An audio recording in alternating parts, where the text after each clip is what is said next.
Ancient Principles. The Earth Alliance starship Perseverance cut through the darkness of space, its fusion engines leaving a faint blue trail as it approached the designated meeting coordinates. Captain Alina Reyes stood on the bridge, her dark eyes fixed on the viewscreen that showed only stars and endless void, at least for now. "Status report," she said, her voice steady despite the tension that had gripped the crew for the past 72 hours. "All systems nominal, Captain," replied Lieutenant Commander Hiroshi Takeda from the operations console. "Weapons are offline as per first contact protocol. Shields at minimum power to maintain life support efficiency." Reyes nodded. "Communications. Channel open and ready," said Communications Officer Maya Chen. "We're broadcasting the greeting package on all standard frequencies." This wasn't just another routine mission. After decades of searching the stars for intelligent life, humanity had finally received a response. The signal had come 3 months ago, precisely calibrated pulses that matched the mathematical sequence Earth had been broadcasting for nearly a century. The source, a previously unknown spacefaring civilization that called themselves the Zoraxians. "Contact approaching," announced Takeda, his fingers dancing across his console. "One vessel. It's big, Captain." The view screen shifted focus, and collective gasps filled the bridge. The Zoraxian ship didn't simply approach. It seemed to materialize from the fabric of space itself. It was massive, at least 20 times the size of the Perseverance, with a sleek obsidian hull that absorbed rather than reflected light. There were no visible engines, no external weapons arrays, nothing that resembled conventional spaceship architecture.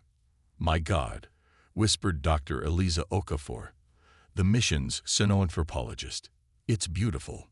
And terrifying," added Chief Engineer Marcus Wells, his weathered face creased with concern. "That's not just technological superiority, Captain. That's like comparing a stone axe to a fusion reactor." Reyes kept her expression neutral. "Let's not judge a book by its cover, people. Maintain protocol. We represent Earth here." The communications console chimed. "Incoming transmission," Chen announced. "Audio and visual." "On screen," ordered Reyes, straightening her uniform jacket. The view screen flickered, and they found themselves looking at the bridge of the Zoraxian vessel. The aliens themselves were humanoid, but clearly not human. Tall, slender beings with iridescent skin that seemed to shimmer with subtle patterns of light. Their eyes were large, multifaceted orbs that reflected the surroundings like living mirrors. "I am High Commander Zeth of the Zoraxian Confederation," said the central figure. Its voice was melodic yet somehow artificial, likely processed through translation technology. "We receive your delegation." Reyes stepped forward. "High Commander, I am Captain Alina Reyes of the Earth Alliance vessel Perseverance. On behalf of humanity, we welcome this historic opportunity for exchange between our peoples."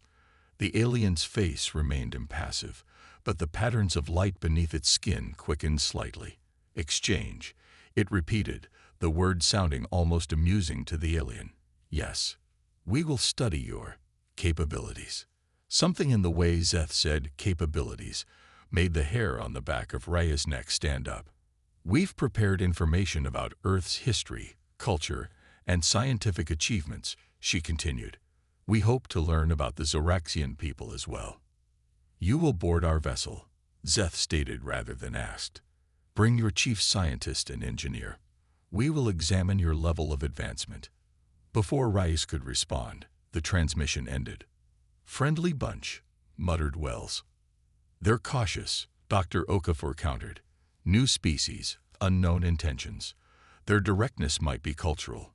Reyes turned to her executive officer, Commander David Park. "You have the bridge, Commander. Maintain yellow alert status. If we don't check in every 30 minutes, implement contingency protocol Omega." Park nodded grimly. "Understood, Captain. Be careful over there." The shuttle journey to the Zoraxian vessel took only minutes, yet to Reyes, it felt like hours. Beside her, Wells fidgeted with his toolkit, while Dr. Okafor reviewed her notes. Something's off about this, Wells whispered. They didn't even attempt diplomatic niceties. They're aliens, Marcus, Okafor replied. Their social protocols are different. Different doesn't mean superior, Wells grumbled. I don't like being summoned like a schoolboy to the principal's office. The shuttle docked with surprising ease, connecting to the alien vessel as if guided by invisible hands. When the airlock opened, they were greeted by two Zoraxians, their skin patterns pulsing with rapid sequences of light. Follow, said one, its voice flat and mechanical. The interior of the ship defied human engineering principles. Corridors seemed to form and reform as they walked, with no visible panels, screens, or controls anywhere. Surfaces morphed and shifted with apparent thought responsiveness, and gravity felt perfectly calibrated despite the absence of any discernible technology. They were led to a circular chamber where High Commander Zeth waited, surrounded by what appeared to be other officials or scientists. Your vessel, Zeth began without preamble, uses nuclear fusion for propulsion. Wells stepped forward. Modified tokamak containment with quantum-stabilized magnetic fields, yes. One of the Zoraxians made a sound that might have been laughter. Primitive, it said. Physical engines generating physical thrust. Wells' face reddened, but Reyes placed a restraining hand on his arm. And your control systems, continued another Zoraxian, require manual input? Physical interfaces. We've developed neural interfaces, Dr. Okafor explained. But yes, we maintain physical controls as redundancies. Like children playing with sticks, remarked Zeth, gesturing with a fluid motion that caused a holographic display to materialize in the center of the room. It showed the Perseverance, but somehow from the inside out. Every system, every circuit, laid bare. You've scanned our ship, Ray said, unable to keep the edge from her voice. We've studied it, corrected Zeth. Your quantum communication technology is interesting. You have discovered basic principles of entanglement. We've achieved stable quantum links across 12 light-years, Wells said proudly. The sound of Zoraxian laughter filled the room again. 12 light-years, one repeated. The range of a Zoraxian child's first communication toy. For the next hour, the Zoraxians systematically dismantled human technological achievements. Their artificial gravity was quaint. Their medical technology was barbaric. Their weapons systems were barely worth analyzing. Through it all, Reyes maintained diplomatic composure, though she could see Wells growing increasingly agitated. May I ask, Reyes finally interjected, what brings the Zoraxian Confederation to Earth space? Surely not just to evaluate our technology. Zeth's skin patterns flashed rapidly. Your sector contains certain resources of interest. Nothing that would concern a species still relying on rocket propulsion. An alarm suddenly blared throughout the chamber. The Zoraxians all turned at once, their skin patterns flashing urgently. What is that energy signature? Demanded one, pointing at a new holographic display. Zeth's multifaceted eyes narrowed as they turned to Reyes. You brought unauthorized technology aboard. We followed all protocols, Reyes insisted. We brought only standard equipment. Then explain the temporal distortion emanating from your vessel, Zeth said coldly. Wells and Okafor exchanged bewildered glances. We don't have any temporal technology, Wells said. This meeting is concluded, announced Zeth. Return to your vessel immediately. As they were escorted back to their shuttle, Reyes noticed how the Zoraxians now maintained distance, as if the humans were suddenly dangerous rather than primitive. Back aboard the Perseverance, Wells immediately ran diagnostics on all systems. Everything's normal, he reported. No unusual energy signatures. Whatever they detected didn't come from our active systems, Park suggested. Something clicked in Reyes' mind. The museum piece, she said suddenly. The old Earth satellite we recovered from the outer system. In the ship's research bay, they gathered around a containment unit housing what appeared to be an ancient Earth satellite, a relic from humanity's early space age, nearly 700 years old. Somehow, it had survived centuries in the void, discovered by chance during a routine survey mission. The strange thing was, it bore no official Earth government or corporation markings, yet its construction was undeniably human. Now, inexplicably, it was glowing with a soft blue light it had never displayed before. "It's active," whispered Okafor, eyes wide. Wells examined his scanner readings. "This is impossible. The technology in this thing, it's not 700-year-old tech.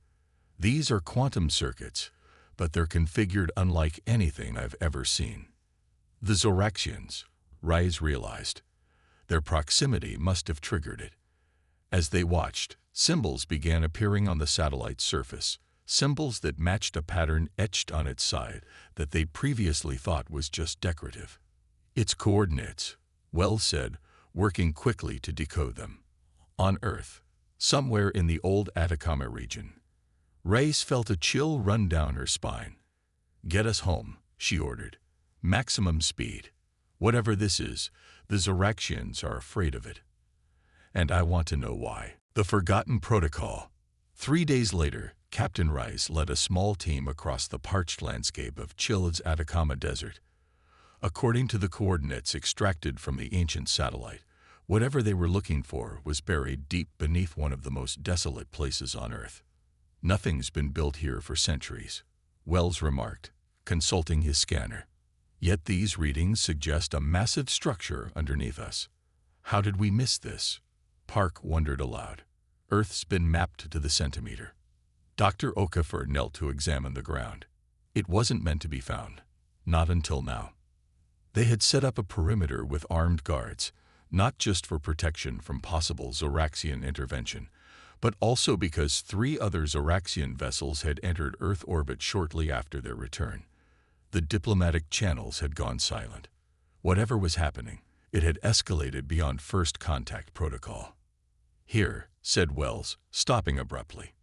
"Ground-penetrating radar shows a structure starting 20 meters down and extending. Well, the signal can't penetrate beyond 100 meters, but it keeps going." "Any entrance?" Rise asked. Wells adjusted his scanner. "Nothing obvious, but there's an unusual density variation here." He pointed to a seemingly random patch of sand and rock. Rice pulled out the satellite, which they had brought with them. The moment she held it over the spot Wells indicated, the blue glow intensified, and the ground beneath them began to tremble. "Everyone back," she ordered. The earth split open, revealing not a rough cave or tunnel, but a perfectly formed spiral staircase descending into darkness. As lights automatically illuminated along the walls, they could see that the passage was constructed of materials that shouldn't have existed 7 centuries ago. "Captain," Chen's voice came through Raya's communicator. "The Zoraxian vessels are changing orbit. They're positioning themselves above your location." "Understood," Rise replied. "Maintain alert status. We're going in." The staircase led them to a vast underground chamber that left even the most seasoned among them speechless. It was an immense facility, clearly built by human hands, but incorporating technology that seemed beyond even contemporary understanding. Holographic displays activated as they entered, and a figure materialized before them. An elderly man in what appeared to be a 21st century lab coat. "Welcome," said the hologram. "I am Dr. Alexander Chen, Director of Project Safeguard. The date is August 17, 2342. If you are viewing this message, then the harvesters have returned." "Harvesters," whispered Okafor. "The species you encountered calls themselves many names across the galaxy," continued the hologram. "They have been to Earth before, approximately 700 years ago, though humanity was largely unaware of their presence. They take what they need: resources, technology, knowledge, and move on. They do not trade. They do not share. They harvest." As the hologram spoke, the chamber around them transformed, revealing row upon row of advanced spacecraft, weapons systems, and technology that seemed to blend 21st century design principles with capabilities far beyond current Earth science. "In my time, We discovered their pattern, Dr. Chen explained. They visit developing worlds, assess their technological progress, then return when that technology reaches a harvestable level. They have never developed technology of their own, not in thousands of years of existence. They have simply taken it from others. Wells approached one of the ships, his expression one of awe and confusion. This shouldn't exist, he said.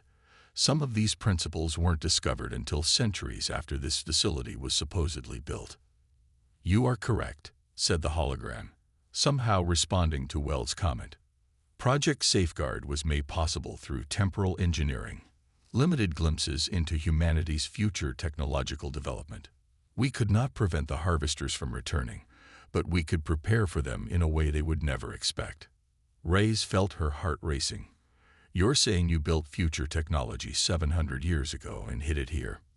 Not just here, replied the hologram.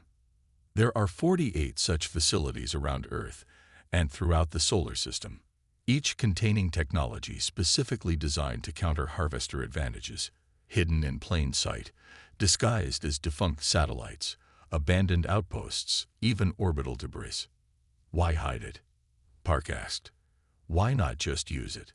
The hologram's expression grew sad. Because humanity wasn't ready. The resource wars of the 24th century nearly destroyed us. If this technology had been available then, we would have annihilated ourselves. So we buried it, protected it with temporal locks that would only activate when the harvesters returned. A rumble shook the facility, dust trickling from the ceiling. The Zoraxians, or harvesters, or whatever they call themselves. They've started bombarding the surface, Chen reported over the comm. They know what this is, Reyes realized. That's why they were so interested in our primitive technology. They recognize its foundation. Because it's the same foundation their stolen technology is built upon. Wells finished. They've been scavenging tech from various species for so long they can recognize the developmental patterns. The hologram of Dr. Chen gestured toward a central platform. The activation sequence requires pure human DNA, something the harvesters cannot replicate. Captain, as the senior officer present, the responsibility falls to you. Another explosion rocked the facility, closer this time. They're using some kind of energy weapon to excavate, Park shouted. Reyes stepped onto the platform without hesitation. What will this do? It will activate all 48 nodes simultaneously, explained the hologram. The defense grid will power up, the hidden fleets will launch, and most importantly, the data package will be transmitted to all Earth Alliance military and scientific facilities. What data package? Everything we know about the harvesters, their weaknesses, their true history, and the fundamental flaws in their stolen technology. Reyes placed her palm on the console. It scanned her DNA, then glowed with the same blue light as the satellite. Energy surged outward, following pathways throughout the facility and presumably beyond, to the other hidden caches around the solar system. On screens that appeared around them, they could see various locations across Earth and the solar system. Hidden doors opening, massive platforms rising from beneath ocean floors, shipyards concealed within asteroids coming to life.